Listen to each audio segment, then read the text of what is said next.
warahmatullahi wabarakatuh. Kita masih membahas tentang masalah proses produksi massal. Di dalam proses produksi massal itu ada 4 tahapan. Tahapan yang pertama yaitu yang disebut dengan routing.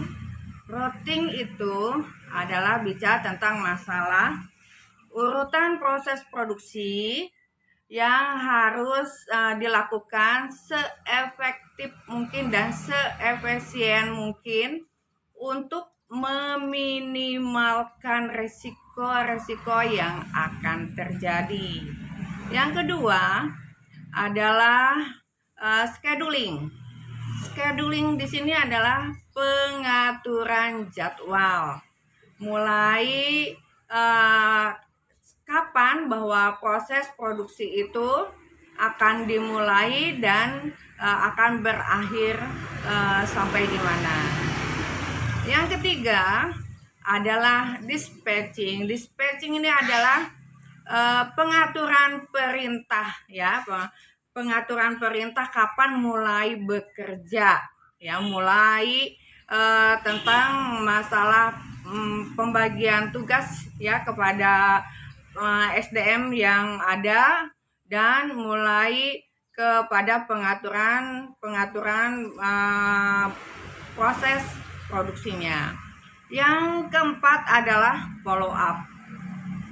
Follow up di sini adalah yaitu menindaklanjuti apabila terjadi masalah, terjadi kemacetan selama proses produksi itu berlangsung.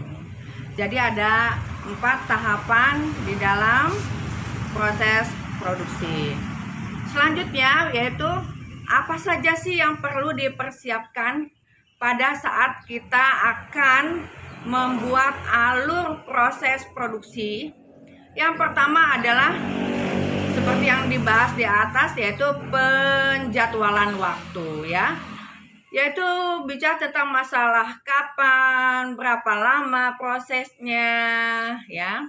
Lalu bicara juga tentang masalah alat, perlengkapan apa saja yang mesti disiapkan sesuai dengan kebutuhan ya. Lalu bicara tentang masalah strategi atau bicara tentang cara dan metode pengerjaannya mau seperti apa, seperti yang dalam video yang sebelum-sebelumnya, apakah mau semi otomatis ataukah akan otomatis, artinya mengandalkan semuanya kepada mesin ataupun robot ya. Lalu bicara tentang masalah SDM-nya juga, yaitu adalah pekerja-pekerja yang akan kita butuhkan, mulai berapa banyak, lalu seperti apa keahlian yang akan kita butuhkan ya, lalu bagaimana pembagian tugasnya ataupun pembagian kerjanya ya. Lalu kita juga mesti memikirkan tentang pembelian bahan baku. Kriteria bahan baku yang kita butuhkan itu seperti apa? Berapa banyak bahan baku yang kita butuhkan? Bagaimana penanganan bahan baku ini? Apakah kita mempunyai tempat untuk menyimpannya dengan baik? Apakah kita mempunyai gudang yang cukup memadai untuk penyimpanan bahan baku dan sebagainya ya. Lalu kita juga harus memikirkan sistematika penyusunan rencana produksi massal itu apa saja sih yang mesti disiapkan. Pertama kita mesti mengidentifikasi produk apa sih yang dibutuhkan oleh masyarakat ya. Karena setiap lokasi itu mempunyai kebutuhan yang berbeda sesuai dengan kebiasaan ataupun adat yang berlaku di setiap tempat. Bicara juga tentang masalah selera, bicara juga tentang masalah tren, dan bicara juga tentang masalah kebijakan-kebijakan yang diberlakukan di suatu tempat ya. Lalu kita juga mesti melakukan analisa peluang usaha. Walaupun misalnya tidak sebaik mungkin, tapi setidak-tidaknya kita mesti menyiapkan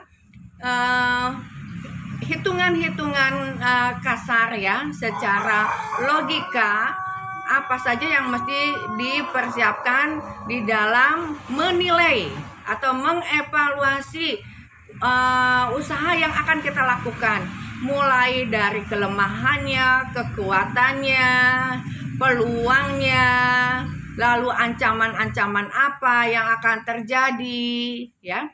Selanjutnya kita pun mesti menyiapkan, tadi sudah dibahas ya, peralatannya, perlengkapannya, bahan bakunya, dan sebagainya selama proses produksi itu akan berlangsung ya. Lalu kita pun mesti membuat secara detail urutan-urutan perakitan ya, proses pembuatan produksi massal itu seperti apa, dari mana dulu ya, lalu akan seperti apa. Nah, itu juga mesti dibuat ya rencananya. Lalu menyusun tahapan proses produksi, tadi di awal sudah dibahas ya.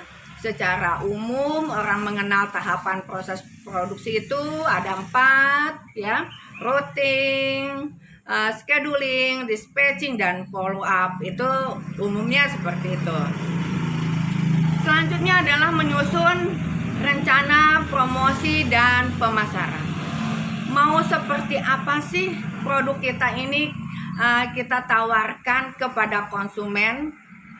Apakah akan dengan menggunakan media sosial? Apakah akan kita melalui surat kabar dan sebagainya ya? Itu adalah bagian-bagian dari promosi.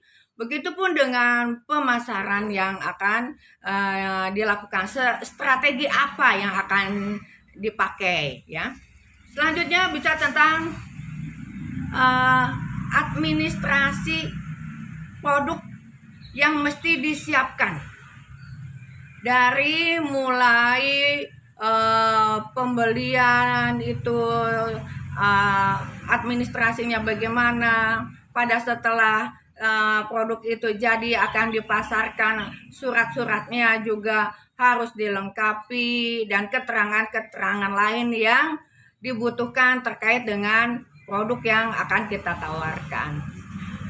Setelah itu baru kita akan bicara tentang masalah pengujian.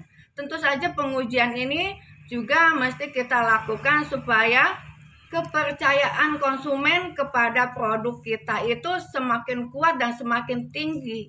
Jadi ada standar-standar tertentu yang mesti kita ikuti terkait dengan produk yang kita buat ya. Selanjutnya adalah mengenai masalah pengemasan.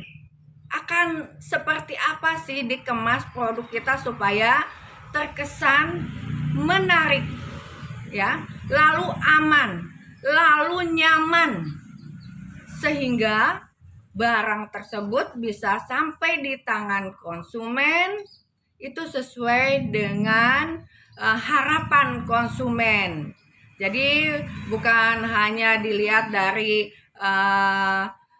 packagingnya saja, tapi packaging ini mesti juga mengilhami dari produk itu sendiri.